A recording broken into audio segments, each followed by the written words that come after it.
Yeah, hey Trick. So the saturated fat debate has been going on for quite some time.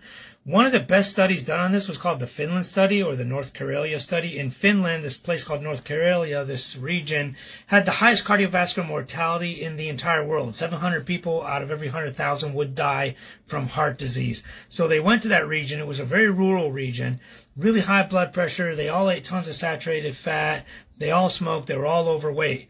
So the country decided that we're going to try to improve their cardiovascular mortality. And over the next, this was like 1972, over the next 15 to 20 years, even up until 2018 and 2020, we've been still tracking this.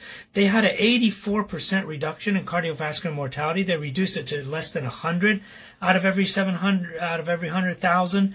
And they attribute the vast majority of that to the reduction in saturated fat. About 40% of the improvement was due to the saturated fat reduction. They went from eating about 25% of their calories from saturated fat to down to only about 10%. Smoking rates also declined. Blood pressure was the next biggest factor. About 20% of the reduction in cardiovascular mortality came from the reduced blood pressure. But then not that many people quit smoking, and people got more overweight actually over time. Women did actually increase smoking for a bit and then reduce it again.